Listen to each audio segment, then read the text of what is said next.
देखिए बच्चों, आज के क्लास में हम लोग अर्थ के सेकेंड मूवमेंट को जानेंगे। जो हमारा फर्स्ट मूवमेंट था वह क्या था? रोटेशन। क्या था? रोटेशन। रोटेशन के कारण ही क्या है, इस अर्थ पर दिन और रात यानी कि डे एंड नाइट होते हैं। हमारी पृथ्वी क्या करती है? अपने एक्सिस पे क्या करती है? रोटेट करती है। क्या करती है? रोटेट करती है, घूर्णन करती है, घूर्णन गति करती है। इसीलिए हमारे अर्थ पर जो है डे एंड नाइट होता है। समझा गया?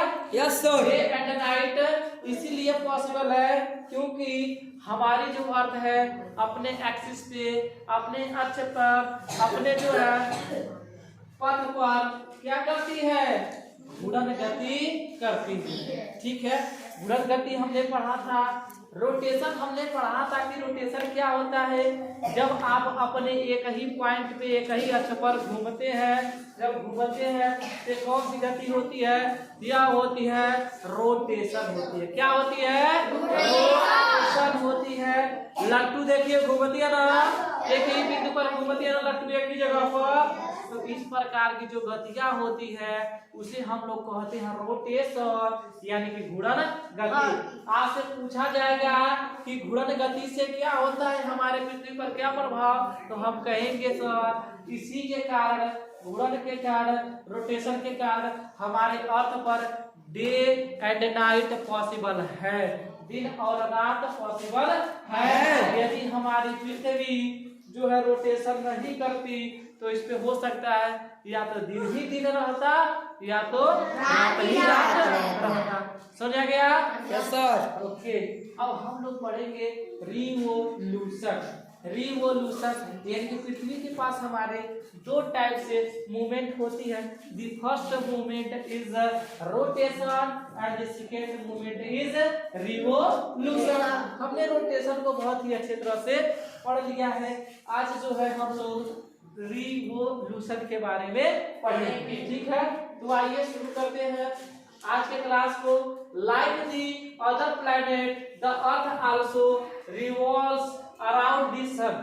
सभी ग्रहों की तरह जितने भी हमारे प्लैनेट हैं, सभी प्लैनेट की तरह हमारी पृथ्वी भी क्या करती है? रिवॉल्यूशन करती रहती है, यानी कि घूमती रहती है। क्या करती रहती है? घूमती रहती है। और किसके तरफ? तो कहेंगे सूर्य के चारों तरफ। सूर्य के चारों तरफ हमारी पृथ्वी कोई गति करती रहती है, जैसे अन्य ग्रह यानी कि प्लैनेट करते रहते हैं।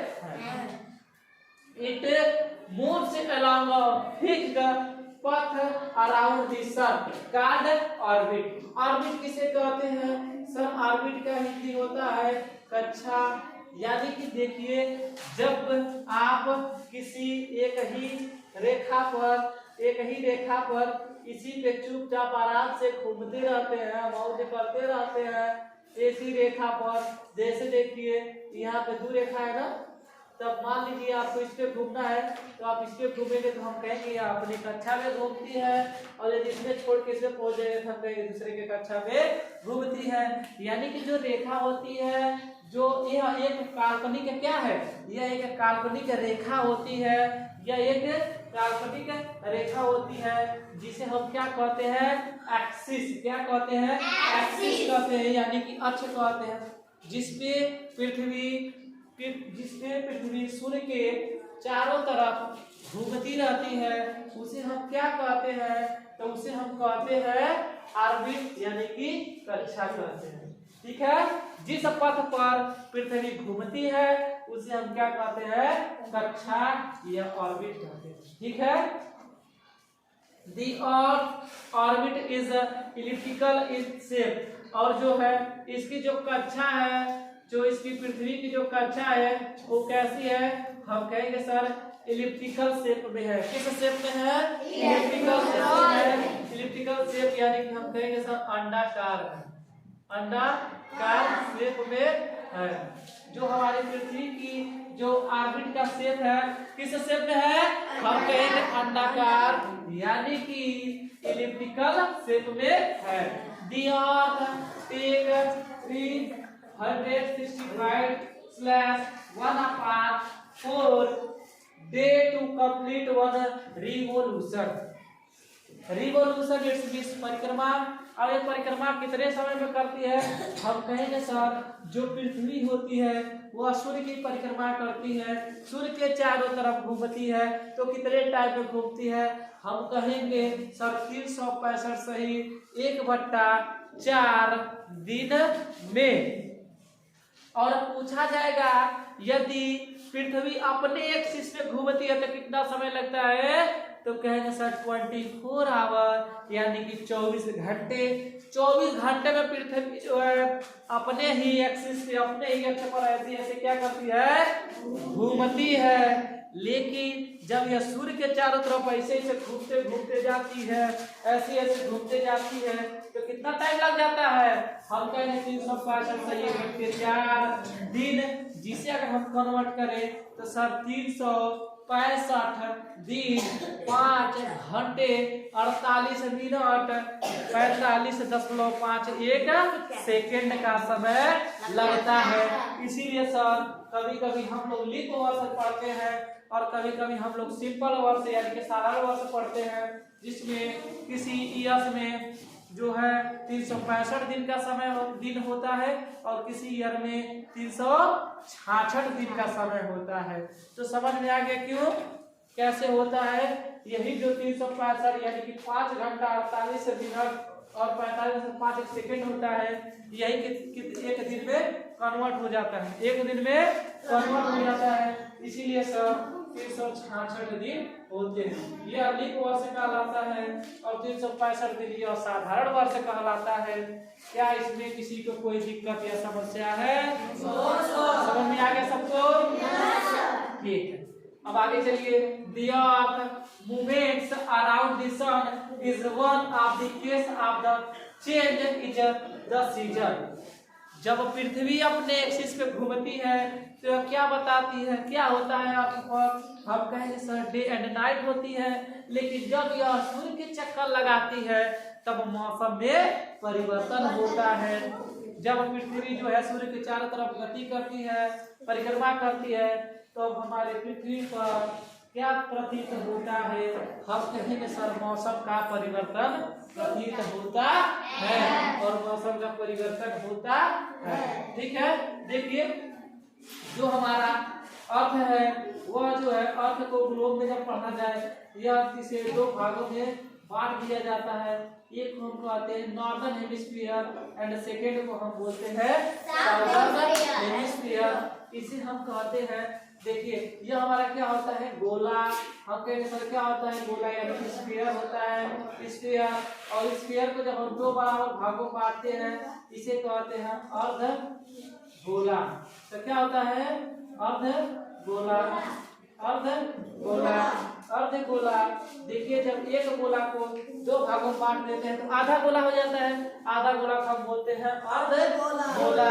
यानी कि देखिए अर्ध गोला को हम बोलते हैं हेमिस्फीयर। क्या बोलते हैं? हेमिस्फीयर। यहाँ पे इसे हम नॉर्दर्न हेमिस्फीयर बोलते हैं और इसे हम साउदर्न हेमिस्फीयर बोलते हैं। जब सन की किरणें जब हमारे नॉर्दर्न हेमिस्फीयर में जाती है तो बताइए ठंडी पड़ेगी या गर्मी पड़ेगी? तो हम कहेंगे सर जब नॉर्दर्न में जब सूर्य की रोशनी पड़ेगी तो गर्मी पड़ेगा, अब जब जिस साइड नहीं पड़ेगा तो ठंडी पड़ेगा। समझ आया कि नहीं आया?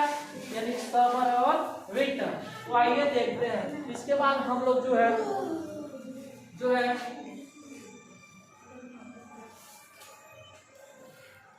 में जब जो है पृथ्वी सूर्य के सबसे नजदीक होती है तो क्या होता है? हम कहेंगे सर 3 जनवरी को पृथ्वी जो है सूर्य के सबसे नजदीक होती है, लेकिन फिर भी सर क्यों यहाँ पे ठंडी पड़ती है? हम कहेंगे हमारा जो है इंडिया नॉर्दर्न हेमिस्फीयर यानी कि उत्तरी गोलार्ध में आता है। इसीलिए क्या पड़ता है? जब सूर्य के नजदीक होता ही हमारी पृथ्वी जब सूर्य के नजदीक होती है तो नॉर्दर्न हेमिस्फीयर जो होता है ठंडा पड़ता है और साउदर्न हेमिस्फीयर में गर्मी पड़ती है। यानी कि सूर्य की जो रोशनी होती है वह किस में पड़ती है? हम कहेंगे सर साउदर्न हेमिस्फीयर में पड़ती है। यही कारण होता है कि हमारे जो है इंडिया में 3 जनवरी के टाइम बहुत ही ज्यादा ठंडी पड़ती है और जो है साउदर्न हेमिस्फीयर में बहुत ज्यादा गर्मी पड़ती है। समझ आ गया? Yes sir. जैसे आप बताइए, आप लोग घर पे देखते हैं कि कौड़ा बड़ा रहता है, कौड़ा बड़ा रहता है ना जी, तो कौड़ा बड़ा रहता है। यह बताइए जब ऐसे हाथ होते जब आप सेकते हैं तो क्या आगे का हमारा पूरा शरीर गर्म हो जाता है? लेकिन पीछे का शरीर क्या हो जाता है? ठंडा। उसी प्रकार ऐसे सूरज फिक्स रहता है, जैसे आगे जलता है कौड़ा और आदमी लोग घूम घूम कर क्या करते हैं? सेकते हैं ना। वैसे ही जब पृथ्वी के सामने जब सूर्य आ जाता है या सूर्य के सामने जब पृथ्वी आती है तो देखिए जैसे हम हैं ऐसे पृथ्वी है। जिस तरह से हमारे 2 भाग हैं, एक फ्रंट भाग और एक बैक भाग, यानी कि बैक साइड और फ्रंट साइड। तो इस टाइम जो है हम मान लीजिए कैमरा जो है इस टाइम हमारा क्या सूर्य है, तो सूर्य के सामने हम है, हमारा फ्रंट वाला भाग पे ही तो गर्मी पड़ेगा, इधर ठंडी पड़ेगा ना। तो ठीक उसी प्रकार पृथ्वी के नॉर्दर्न हेमिस्फीयर में ठंडी पड़ रहा है। क्यों? क्योंकि उधर जो है सूर्य की रोशनी बहुत कम पड़ती है, तिरछा पड़ती है। सो जाएगा नहीं है यार? यही कारण होता है कि सूर्य जो है पृथ्वी के पास होते हुए भी, यानी कि हम कहें पृथ्वी जो होता है सूर्य के पास होते हुए भी ठंडी पड़ती है। जबकि 21 जून को 4 जुलाई को जो होता है हमारी पृथ्वी सूर्य के सबसे दूर होती है। दूर होने के बावजूद भी क्या होता है? दूर होने के बावजूद भी गर्मी पड़ता है, जबकि ठंडी ना पड़ना चाहिए लेकिन गर्मी पड़ता है। इसलिए क्योंकि उस टाइम जो है नॉर्दर्न हेमिस्फीयर यानी कि उत्तरी गोलार्ध एकदम सीधा किससे रहता है? सूर्य के तरफ होकर के खड़ा हो जाता है। इसीलिए उस टाइम हम लोगों को क्या लगता है? बहुत गर्मी लगता है। समझ में आ गया कि नहीं आ गया? उसी प्रकार से देखिए इसमें दिया गया है कि 21 मार्च को, यानी कि 21 मार्च को जब जो बसंत ऋतु का शुरुआत होता है तो उस टाइम सूर्य की रोशनी तिरछा पड़ती है हमारे पृथ्वी पर, यानी कि नॉर्दर्न हेमिस्फीयर में। लेकिन साउदर्न हेमिस्फीयर में क्या होता है? बहुत ज्यादा गर्मी पड़ती है। समझ में आ गया? यहाँ पे देखिए उसी तरह 21 जून को समर था नॉर्दर्न। 21 जून को नॉर्दर्न हेमिस्फीयर में क्या पड़ता है? हम कहेंगे सर गर्मी पड़ता है। जबकि साउदर्न हेमिस्फीयर में क्या पड़ता है? तो विंटर यानी कि ठंडी पड़ता है।